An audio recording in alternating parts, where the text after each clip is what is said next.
What is your family worth to you? What would you give to provide for their safety? Are you ready to provide for their needs? What would happen if the store shelves were empty? Do you feel lucky, punk?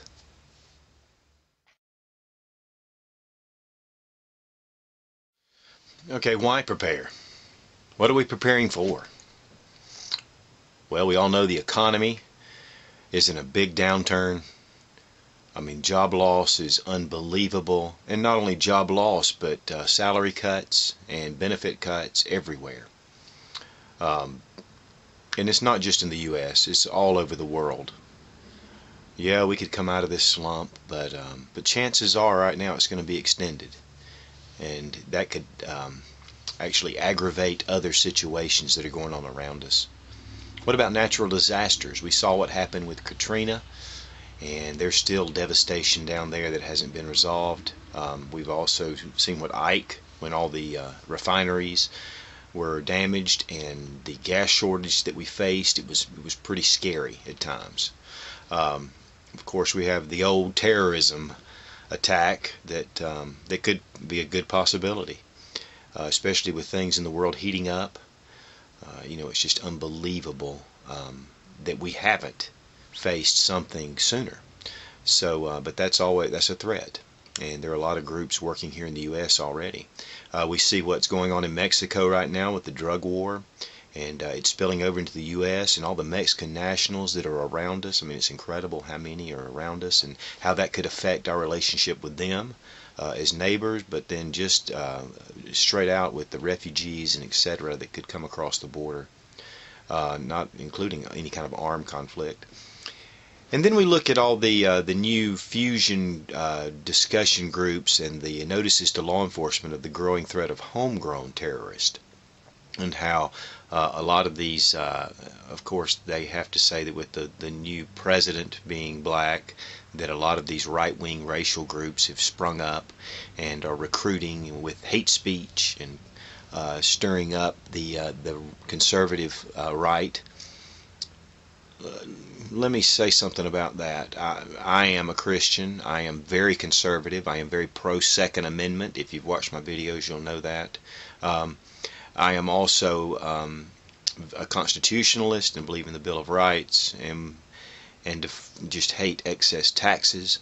But I am not, and I repeat, I'm not a racist. I think all races are God created the races, and that those people are just as equal as I am. And I invite you also to be a part of what I'm talking about here. So, with all the controls going on and the attacks on our freedoms by the central government right now, I think we need to stand firm and to be careful. And that's also something to prepare for.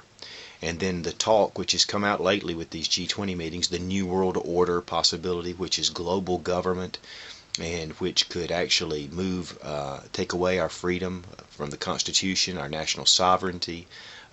We need to be aware of these things. We need to be careful. And as a Christian, and I want to say this real clearly, that in Revelation, it prophesies that there will be an Antichrist to come up, and he will be over the one world government. So you want to know why Christians are really defiant against the New World Order? I can tell you right now, that's the best reason I know. But then there are just regular reasons why, even if you were an atheist, you would not want the New World Order to be in control of you. But these are reasons, and these are things that I'm seeing of why I am preparing.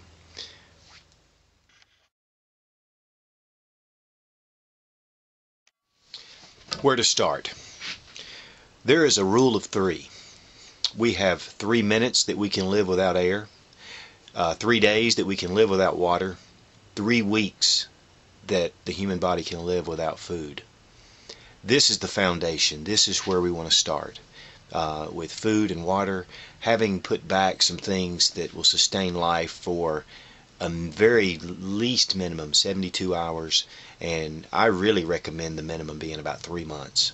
We're not talking about changing your whole lifestyle. We're not talking about you becoming this organic farmer that lives, as a hermit back in the woods. I'm talking about just a sensible plan that you can incorporate into your life that would ensure or give your family a much better chance of survival in a crisis situation. The thing is they say, the experts agree that in a crisis situation, if you can survive the initial crisis, and sometimes, it can be just a little while, it can be a few hours, it could be up to a few weeks. If you can survive that time, your chances of survival increase dramatically in the long term. This is just a basic beginning preparation, and I want to make that real clear. We also need to have security in these places, and you're going to need to be able to protect your food and your family and your assets from those who would want to take it. But you're also going to want to have extra in case you have people that haven't prepared, that are depending on you. And I think it's going to be our duty to reach out to those. I mean, as a human being, and helping those around us. Also, we need to think about our currency, and what I mean by that is cash or precious metals and bartering items. We're going to do a video segment on that, on what I would recommend that you do, and how to use like silver and gold coins to be able to do something. To me, that was a mystery for a long time, but I've been enlightened on some things, and I want to share them with you. Also, medical supplies, having some basic medical supplies on hand, and some gauze and bandage material with just the different things that you can use in that situation in case the emergency rooms are full, which in a crisis situation is very probable. Also with fuel, having some gas put back, just a few gas cans in case there's some kind of emergency there, or propane tanks, or having candles or extra batteries at your house, things like that. And we're going to talk about that. But this is all part of a video segment, and I'm just going to share what we're doing, and I hope that it helps you. And so keep in tune and subscribe to my channel, and hopefully in the next couple of weeks we're going to be getting all of these videos out, and it'll help you. And also the ones that I subscribe to, you look at those guys, and there's a lot that'll help you in there also with situations of survival. So God bless you, and I hope the best for you in the coming months. And please leave comments and rate, and I would love to hear from you. Take care.